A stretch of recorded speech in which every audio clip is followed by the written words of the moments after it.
अभी कुछ देर पहले जो कार्यक्रम हुआ है वो आपका जीवन भी आसान बनाएगा और यहां उद्योगों को भी गति देगा। साथियों, मैं आज आपको पश्चिम बंगाल के नौजवानों को ये यकीन दिलाने आया हूं, बंगाल की बदहाल स्थिति को बदला जा सकता है। बीजेपी सरकार आने के बाद कुछ ही वर्षों में पश्चिम बंगाल देश के टॉप इंडस्ट्रियल राज्यों में से एक बन सकता है। ये मेरा दृढ़ विश्वास है और मेरे इस विश्वास का कारण है पश्चिम बंगाल में समर्थ और प्रतिभाशाली मेरे नौजवान भाई बहन हैं। यहां नदियां भी हैं और समंदर भी है। पश्चिम बंगाल सैकड़ों वर्षों से इंपोर्ट एक्सपोर्ट का केंद्र रहा है।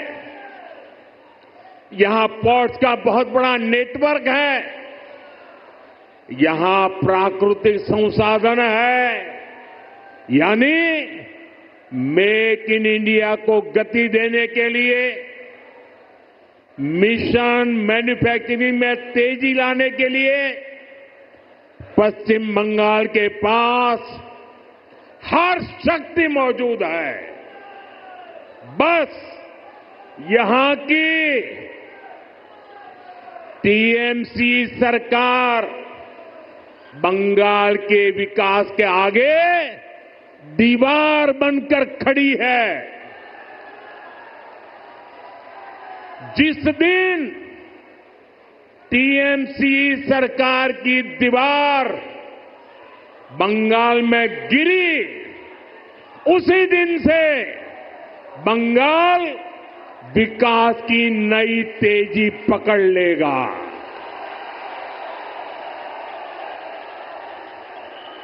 टीएमसी की सरकार जाएगी तभी असली परिवर्तन आएगा। टीएमसी जावे तबेई আসল परिवर्तन আসবে। साथियों, विकसित भारत बनाने में पश्चिम बंगाल की बहुत बड़ी भूमिका होने वाली है। इसी संकल्प के साथ बीजेपी आपका आशीर्वाद मांग रही है। आप अपने आसपास देखिए, असम में लंबे समय बाद बीजेपी को अवसर मिला। आज असम तेज गति से प्रगति कर रहा है। बगल में त्रिपुरा की क्या स्थिति थी, ये भी किसी से छुपी नहीं है। आज बीजेपी सरकार त्रिपुरा को विकास की नई रफ्तार दे रही है।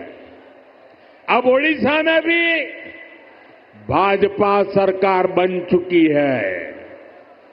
आप देखिएगा, ओडिशा भी बहुत जल्द देश के सबसे तेजी से विकसित होने वाले राज्यों में से अपनी जगह बना लेगा। इसलिए भाजपा की तरफ से मेरा यह आग्रह है कि आप एक बार भाजपा को अवसर दें, एक ऐसी सरकार बनाएं जो ईमानदार हो, कामदार हो और दमदार हो।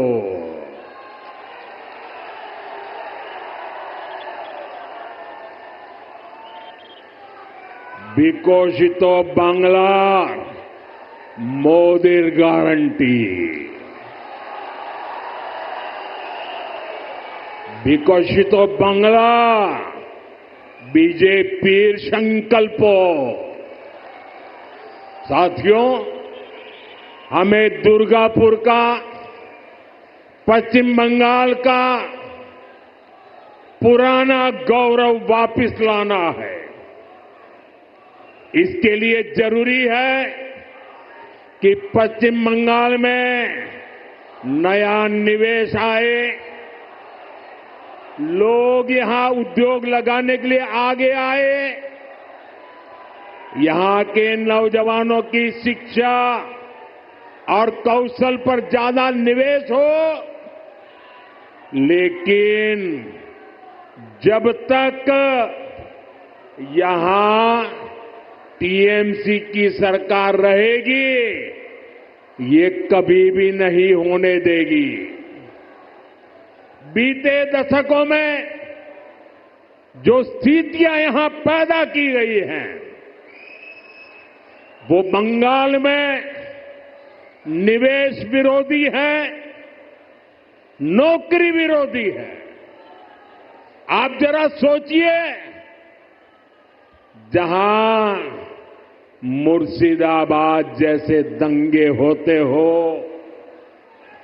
छोटी छोटी बातों पर हिंसा हो जाती हो और पुलिस एक तरफा कार्रवाई करे,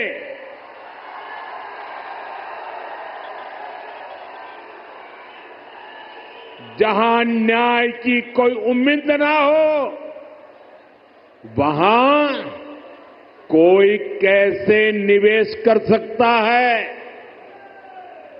यहां की राज्य सरकार लोगों की जान और उनकी दुकान की सुरक्षा नहीं कर सकती,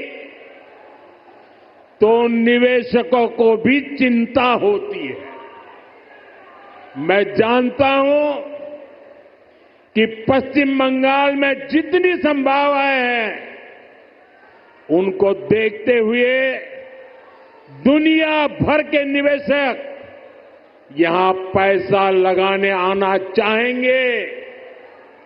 लेकिन जब वो यहां सिंडिकेट राज देखते हैं, वो ये देखते हैं कि कैसे यहां उगाई होती है, बिजनेस करने वालों से पैसे मांगे जाते हैं, कैसे टीएमसी के लोग धमकाते हैं, तोड़फोड़ करने की, काम बंद करने की धमकियां देते हैं, तो वो भी डरकर भाग जाते हैं।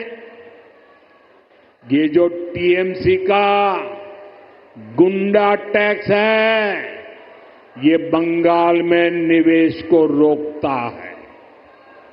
यहां संसाधनों पर माफिया का कब्जा है, वो बंगाल में निवेश को रोकता है।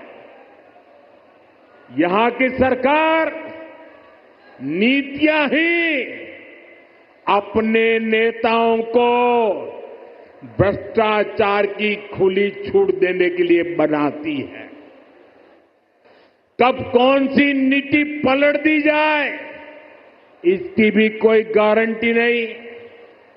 यही कारण है कि टीएमसी के राज में सैकड़ों कंपनियां पश्चिम बंगाल छोड़ चुकी है।